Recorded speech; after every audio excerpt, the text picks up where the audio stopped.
Good morning, class. Welcome. Today I'm going to talk about the economic impact of the Super Bowl. Super Bowl 53 was held in Minneapolis, Minnesota. Some of the things that the Super Bowl brings. The Super Bowl the city of Minneapolis spent $348 million, and the city kicked in an additional $150 million to bid on the Super Bowl this past year. I'm going to give you a little bit of background about how to bid and host the Super Bowl later. Super Bowl visitors spent an average of $608 per day in the city of Minneapolis. Typical tourism spend about $124 per day. Record this past year there was record demands for hotel rooms and airports. And Super Bowl 53 was among the best performing games for the host community. The impact on the city. So right here on the side, you got just a couple of, it's called an economic impact statement. And basically it talks about different economics and numbers that the Super Bowl was able to bring in. Basically the impact on the city will attract more tourists when the team goes to the Super Bowl. The increased level of publicity and exposure will attract fans to come back and visit at a later date. The city was able to receive over $32 million in taxpayer dollars this past year. You see the $450 million gross local spending. Private jets was 1,600, 266,000 local room nights, $1 million total attendance. So there's just a lot of money that goes into hosting the Super Bowl. Local spending. The local spending increases because the residents spend their money, their hard-earned money in the city rather than traveling elsewhere to watch it. Prices of supplies increased during the time of the Super Bowl. The Super Bowl brought in $370 million in new spending this past year. Outsider spending. So it brings in local spending and it brings in outsider spending. So businesses that sell products to visitors see an intense period of spending from these tourists. In 2012, more than 116,000 non-residents spent $295 million during the Super Bowl held in Indianapolis. Restaurants, hotels, retail stores, cultural attractions, and transportation services all share the extra spending. Super Bowl 33 attracted outsiders who doubled the average amount of a tourist who would in the state of Florida at their peak tourist months. Hotels is another big revenue spender when it comes to hotels. To host the Super Bowl, Minneapolis was required to show that they had at least 24,000 hotels within 60 minutes of the Super Bowl stadium. They had to be capable of accommodating all of the visitors and tourists in the entire 10-day period. So basically the celebration, when looking at it economically, it looks for the week before and the weekend of. So it's a 10-day period.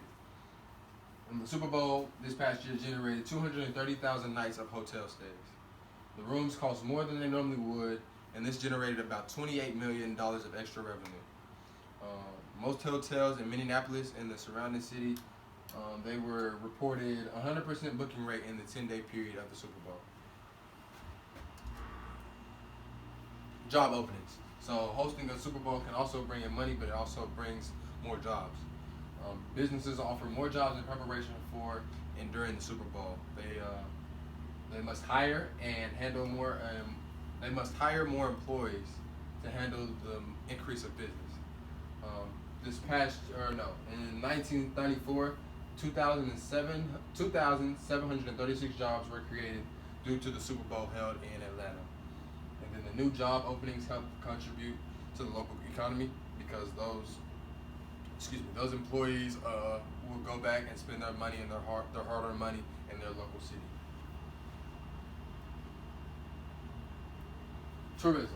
Tourism is another big thing that comes when you are able to host a Super Bowl.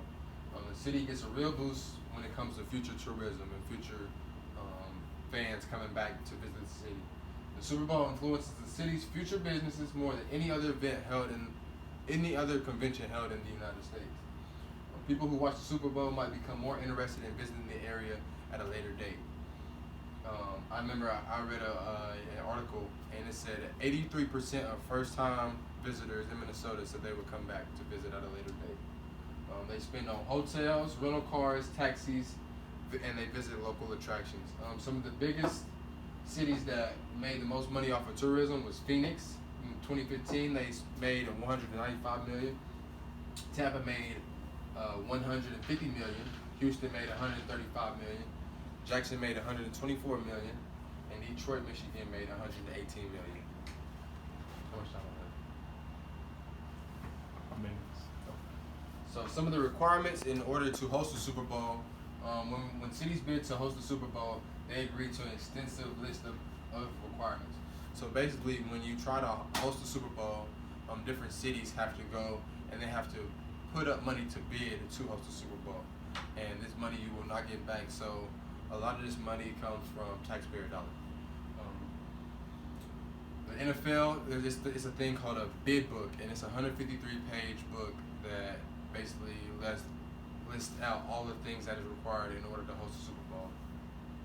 They must provide goods and services worth millions of dollars to the NFL at no cost to the NFL. The NFL makes sure that they make this clear because in the bid book they say 63 times that all of these services come at no cost to the NFL. Like I said, the requirements are in a 153-page bid book sent to prospective hosts. The host city must provide the NFL with 35,000 parking spots, thousands of hotel rooms, hundreds of buses and limousines, billboards, security, food, and exemption of paying all sales taxes. The phrase, like I said, at all costs appears in the book 65 times. And this is kind of where some cities get in trouble with their profits. So I got a little video of the cost and the risk.